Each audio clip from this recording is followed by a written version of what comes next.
y entonces el líquido sale rápidamente. Pero si yo como que la arrastro hacia arriba, va a apretar esto, entonces va a disminuir la cantidad de líquido que va a caer. Entonces así yo puedo controlar las gotas que van cayendo. No sé si me di a entender. Es que es necesario. Es que A ver, yo les voy a sí. enseñar uno. Aquí tengo uno en mi casa. Ah, Mientras otra pregunta. Lo que lo no, encuentro. bueno, Buscando en mi no era cámara. pregunta. Entonces, Según lo que tengo entendido, pues ahora sí ujú, que sería como estar ahí calculándole con el reloj, ¿no? Al inicio, o sea, estar perfecto. viendo que por minuto estén cayendo esas gotitas. Sí, Sí. sí, incluso segundos, si quiere ser súper precisa. Mm, Esto que les está enseñando Cintia es la manera rupestre y mexicana de hacer el cálculo de terapia de líquidos. Cuando nosotros nos vamos a trabajar a un hospital veterinario aquí de primer nivel en la Ciudad de México o en otro país, lo que tienen son bombas de infusión, que seguramente la han visto ahí en medicina humana. Las bombas de infusión son aparatos que lo que hacen, a ver, voy a abrir mi cámara, espero me puedan ver. Ahí estoy. Esto es tripa, esto es la tripa que tiene Cintia ahí en su pantalla. ¿Sí me veo o no me veo? Sí se ve. Sí. Esta es la tripa que les puso Cintia ahí en la pantalla, ¿no? Es una tripa de plástico, aquí tengo mi solución y acá abajo tiene una venoclisis. Ay, güey, aquí está la venoclisis, ¿no? Aquí abajo, en esta cámara, debe caer una gota, ¿no? Como la que vemos en las pantallas de las películas. Va cayendo una gotita. Y esa gotita va a pasar por toda esta tripa. Vean, aquí está la perillita de control, el cosito de Cintia. No, aquí está, sigue, hasta que llega a esta parte donde se une con el catéter. Ok. Cintia lo que les está diciendo es que para regular el goteo que cae aquí, lo que necesitan es pedir ayuda de esta perilla. Ahí está. Bueno, esto es blanca, tanto la perilla como el dispositivo, pero lo que hace esta perilla es que cuando yo la dejo hasta arriba, ¿sí? No ejerce presión sobre esta tripa de plástico y entonces el líquido pasa en friega, ¿no? Y es algo que llamamos vulgarmente chorroclisis, porque ahí viene el chorro. Oye, pues yo no necesito un chorro, yo necesito una cantidad determinada de líquido. Ah, muy bien, regulo la perilla, vean cómo voy bajando la perilla, ¿sí? Hasta que me da la cantidad de gotas que yo necesito por minuto, ¿no? Entonces, si yo quiero cerrarla porque ya terminé mi cirugía, ya voy a descanalizar al paciente porque ya se va a su casa, cierro por completo la perilla, la dejo hasta abajo y eso significa que esta venoclisis de plástico está completamente obstruida. Es como si yo pusiera aquí mi dedo y la apretara con toda la fuerza del mundo para que no bajaran los líquidos, ¿no? Cosa que también se puede hacer manual. Hay gente muy floja que no quiere agarrar esta perilla de control y lo que hacen es apretar, doblan aquí la venoclisis, ¿no? La doblo por acá o la doblo por acá. También acuérdense que las venoclisis tienen una parte, a ver, señálaselas ahí con tu puntero, Cintia, que es esto que tengo yo aquí en mi mano derecha, ¿no? Donde estoy moviendo mis dedos. Es esta ¿Listo? parejita de aquí. Y esto es para administrar fármacos, ¿no? A través de la solución endovenosa. Entonces, por eso yo necesito regular la cantidad de gotas que caen de esta cámara, que son las que necesita ese paciente, tanto de mantenimiento como de reemplazo. Ahora, ahí les va. Eso que tiene Cintia ahí es importante. Normogotero. Me sale literal una gotota, ¿no? Una gota gigante. ¿Por qué? Porque necesito un volumen de líquidos muy grande. Si yo tengo un animal chiquito, lo que voy a utilizar es un microgotero. Aquí hay un tubito de metal, que eso sí no creo que ustedes vean, o sea, yo creo que la cámara hace milagros, pero no creo que tanto, ¿no? Ahí hay un tubito de metal, no sé si se distinga, y ese tubo de metal lo que hace, ¿sí? Ese microtubito de metal, sí, ahí creo que sí medio se ve, ¿no? Ese sí se ve. microtubito de metal lo que hace es hacer una gota muy chiquita, ¿no? Una micro gotita. Y vean, este es el normogotero, que lo tengo aquí. Y vean cómo aquí no hay tubito de metal y lo que hay es una gota gigante, ¿no? Y aquí la solución, ¿no? Es una solución que viene en bolsa, ¿sí? Un Ringer lactato. Entonces, eso es lo que tenemos que calcular. Y sí, vamos a estar ahí con nuestro reloj, así, 5, 4, 3, 2, 6 gotas. Perfecto. 6 gotas en 15 segundos, eso significa, ¿no? Que estoy cumpliendo con la cantidad de gotas por minuto que necesito. Si soy rico y millonario, pues tengo mi bomba de infusión. Y la bomba de infusión, que es un aparatito así, cuadrado electrónico, lo que hace es presiona esta tripa a conforme yo necesite el goteo. Ya, me extendí. Tan, tan.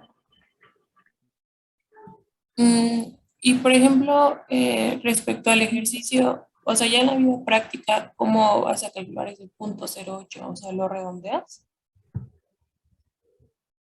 A ver, adelántale, Cintia, para que yo pueda ver el ejercicio. Ah, sí, lo redondea. Ahí serían 20 gotas por minuto. Pero entonces lo redondeo, o sea, cuando quede abajo del punto 5, lo redondeo a la cifra menor. Sí. Abajo de punto 5 me voy para abajo, arriba de punto 5 me voy para arriba como sus promedios. Yo también pensé en eso. Sí, pues es lo que Y, sabemos. Uh-huh. y, por ejemplo, para hacerlo más práctico, podría dividirlo, o sea, de manera proporcional con los 60 segundos, o sea, para no estar los 60 segundos ahí. Por ejemplo, para estar nada más, no sé, 20 segundos contando, divido esa cantidad entre 3. Sí, totalmente, claro que sí. Sí, sí, sí. Sí, para no estar ahí un minuto viendo que caigan las 20 gotas, por supuesto que lo saco. Yo lo que hago es en segundos, ¿no? En 15 segundos, ¿cuántas deben caer? Y entonces ahí estoy 15 segundos, ¿no? Porque no siempre tengo el tiempo para estar ahí contando que caigan las 20 gotas por minuto, sí. Sí, Lucía.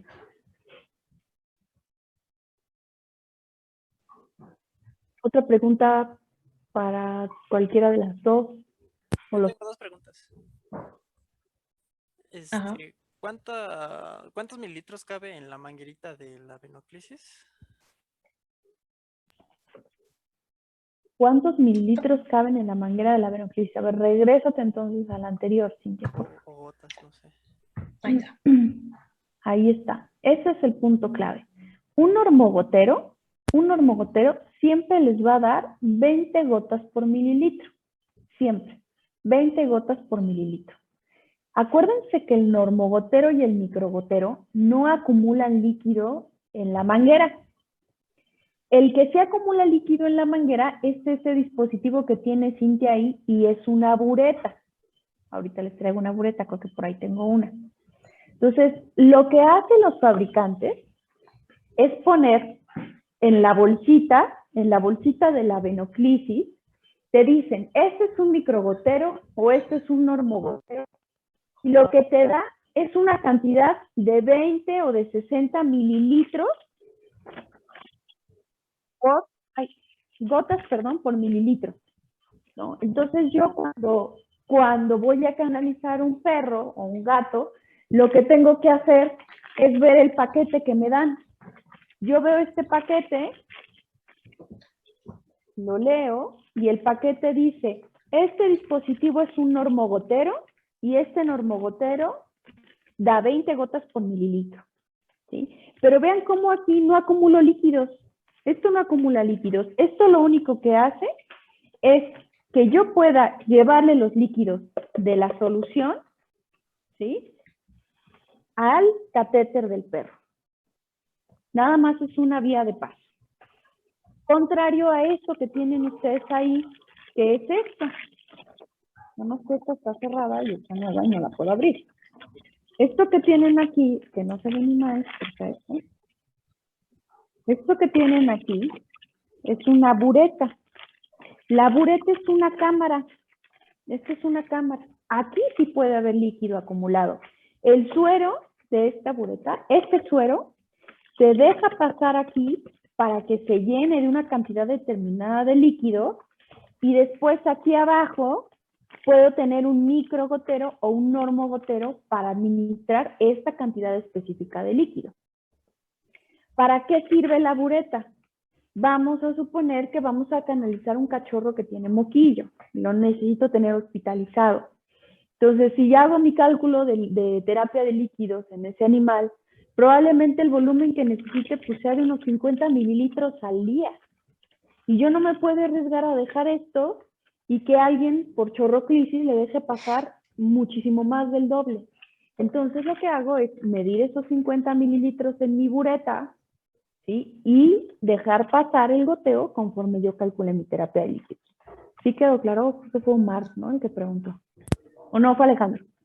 Sí, sí, ya quedó claro. Y mi Alejandro otra, siempre lo confunde, ¿verdad? Sí. no pasa nada. Mi otra pregunta era, ya que tenemos los mililitros por minuto y sabemos cuántas gotas van a ser, ahora cómo sabemos cuánto tiempo hay que dejarlo. Cintia. No, o sea, por ejemplo, ya tengo mis 20 gotas y todo el show. O sea, es que terapia de líquidos no es como algo que yo voy a tener, por ejemplo, yo ya medí el 6% de deshidratación en mi perro, pero no lo voy a estar dejando así todo su tratamiento o todo el tiempo que yo lo tenga, por ejemplo, en mi clínica, sino que yo voy a estar viendo, bueno, esto es en un día, al otro día tengo que evaluar si tiene el mismo porcentaje de deshidratación o ya no lo tiene. Y entonces, conforme pase el tiempo que yo tenga el perro en mis manos, pues yo voy a ir cambiando la terapia de líquidos. No es algo estático. No sé si eso es lo que querías Sí, saber. exacto. Es una excelente respuesta. Bueno, es que no me refería como a varios días, sino como en ese día, cuánto tiempo, cuántos minutos, cuánto... Pues hay que estar evaluando al paciente de manera constante. Eso no puede existir una cantidad específica de tiempo. Yo a lo mejor cada hora, cada 45 minutos, voy, le hago otra vez un examen físico general, vuelvo a revisar los valores que me determinan el porcentaje de hidratación y si considero que ya es momento, tengo que reformular la terapia, cambiar, volver a calcular la terapia de reemplazo con un porcentaje de deshidratación distinto. Entonces es algo que no hay como un tiempo determinado. Yo creo que en promedio hospitalizando, a ver qué opina Oscar, pero pues al menos cada hora estamos reformulando, revisando, reformulando. Bueno, a ver, yo primero quiero entender un poquito más tu pregunta. O sea, tú quieres saber si ya una vez que tienes calculada tu terapia de líquidos, ¿hay alguna otra fórmula o algo así que nos diga cuántas horas la vamos a dejar al día? ¿O algo así? ¿Es lo que quieres preguntar, Alejandro? Sí, sí, sí, cuántas horas o minutos. Pues mira, básicamente no, como te dice la doctora, no hay alguna fórmula que te diga, "Ah, pues mira, 4 horas la vas a dejar, porque tú vas a dejar la terapia de líquidos de acuerdo al motivo por el que en un principio estás canalizando a ese paciente. En teoría, o sea, ya viéndolo así como de forma, no sé, clínicamente y también pues siendo eficiente, tú no vas a canalizar a un paciente y le vas a conectar una vía, o sea, vas a gastar en un catéter, en una vía, en una solución para dejarlo 4 horas o para dejarlo 2 horas. O sea, si tú vas a canalizar a un paciente es para que al menos le dure un día esa solución, o sea, que valga la pena. Pero te digo, eso depende de por qué, cuál sea el motivo por qué lo estás canalizando. Entonces, aquí viene un poquito también regresando a la pregunta de lo de cómo, por qué existe una terapia de mantenimiento y una terapia de reemplazo.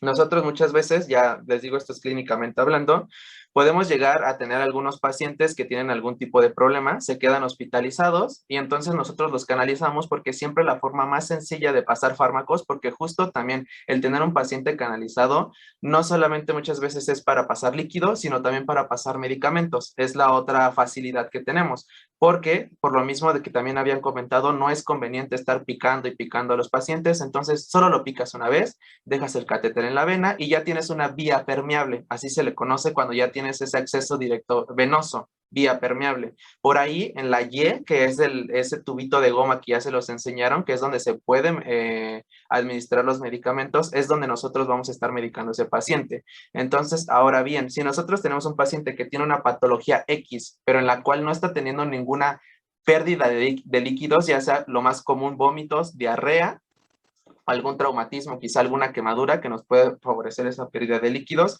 nosotros solamente le vamos a calcular una terapia de mantenimiento. ¿Por qué? Porque quizá ese paciente, como no está teniendo pérdidas, pero tampoco por su patología está consumiendo agua, que lo común, como ya mencionó Cintia, es el consumo de agua oral. Entonces nosotros tenemos que darle ese mantenimiento, como bien lo dice. O sea, entonces le estamos pasando los líquidos que debería de consumir, pero no lo está haciendo. Por otro lado, cuando nosotros tenemos un paciente que está deshidratado porque está teniendo pérdidas, como puede ser un perrito parvoviroso que tiene vómitos y diarreas, ahí es donde nosotros le calculamos su terapia de mantenimiento, digamos, porque no está consumiendo agua, y la terapia de reemplazo porque está teniendo pérdidas, y entonces eso lo llevó a tener un porcentaje de deshidratación que nosotros calculamos al momento de hacerle su examen físico general. Entonces, como si bien dijeron ahí, nosotros, estos son los dos motivos.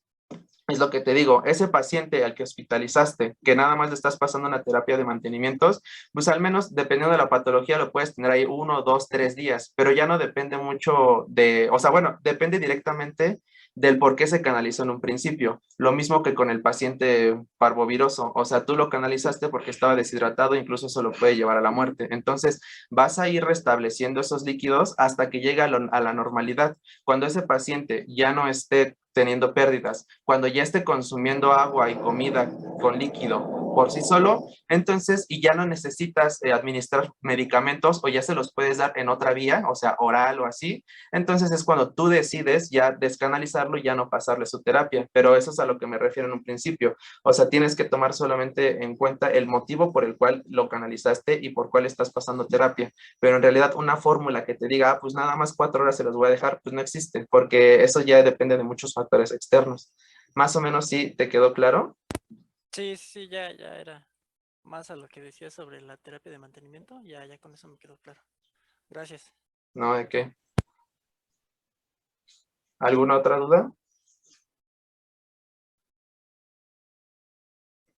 A ver, yo quiero decir algo. Yo quiero decir que los voy a abandonar, que los voy a dejar en las mejores manos, porque ya me quedó clarísimo que me convenció ya más la respuesta de Oscar que la mía.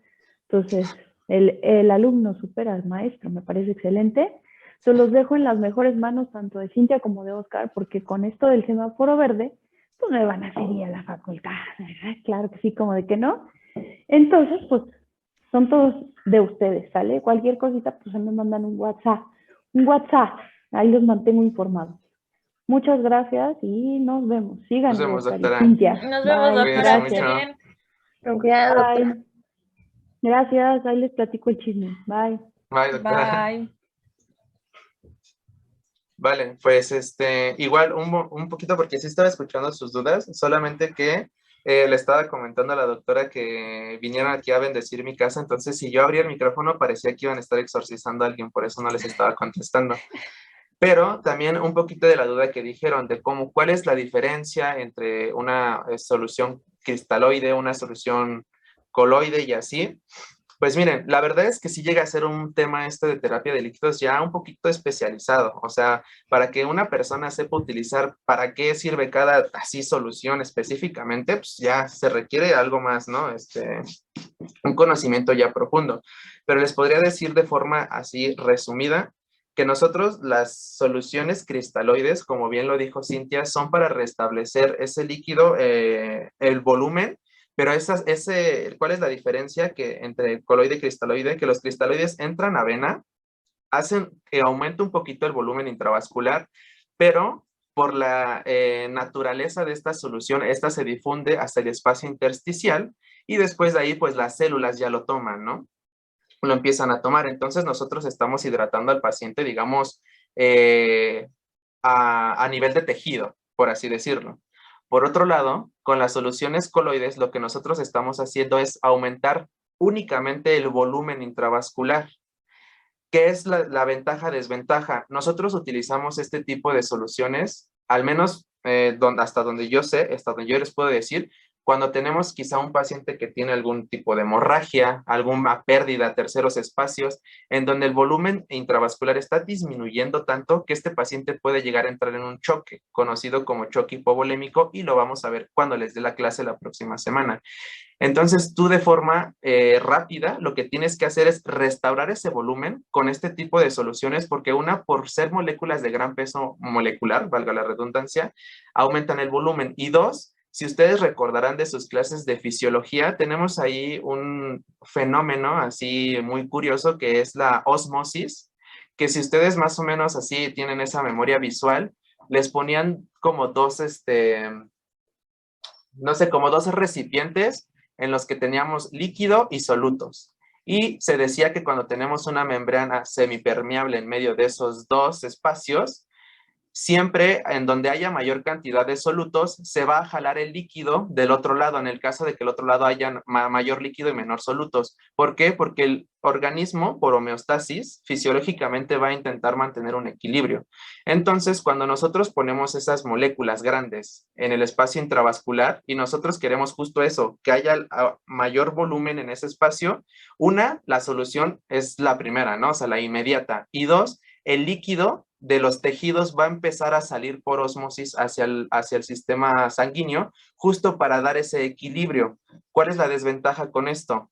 Ese paciente se nos puede llegar a deshidratar porque esos tejidos obviamente están perdiendo ese líquido. Entonces, lo más recomendable siempre es poner nuestra solución para arreglar ese problema de menor volumen sanguíneo, bueno, en vasos sanguíneos, y posteriormente ayudarnos con una cristaloide para que el paciente no se deshidrate. Pero básicamente es eso.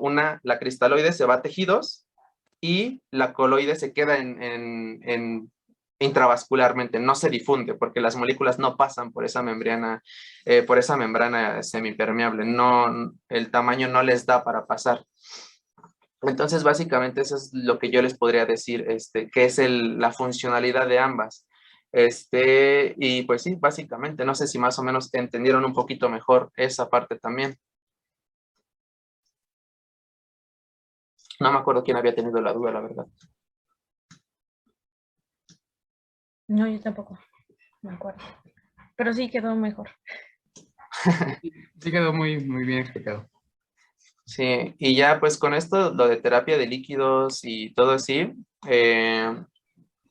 como ya les habían dicho, estos factores, siempre a donde ustedes vayan, lo más común es que se va a calcular de esta forma. Hay quienes, aparte de la terapia de mantenimiento, de la terapia de reemplazos, que eso es basado específicamente en el examen físico y el porcentaje de deshidratación que ustedes subjetivamente le agregaron al paciente, porque como se los mencioné quizá cuando vimos examen físico general, eso es a su criterio. Lo que para mí puede ser un 7 de deshidratación, para ustedes puede ser un 6 y es totalmente válido. Aparte de eso, hay quienes le agregan todavía más mililitros por pérdidas. Obviamente esos son cálculos, como les dijo la doctora, cálculos de, yo sé que un perro más o menos por vómitos, si pesa tanto va a perder tanto líquido, entonces yo se lo voy a aumentar más en la terapia de líquidos y así tener así exactamente el líquido que necesita. Pero eso ya es más como, digamos, ahora sí que también criterio médico. Entonces les digo, quédense con esta fórmula que les está explicando Cintia, porque es la que más comúnmente se utiliza y es bastante acertada. Hay otros que les van a dar simplemente así un rango, así de, calcúlale de 80 a 100 mililitros por kilo por hora y ya con eso te va a salir.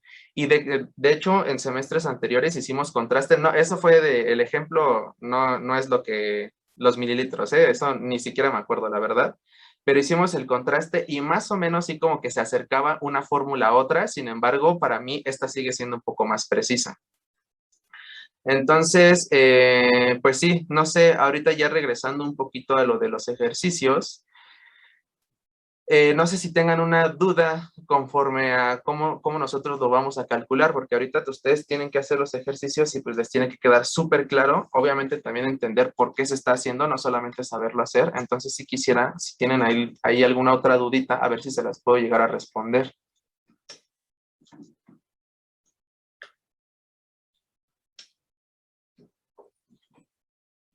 ¿Quién dice yo?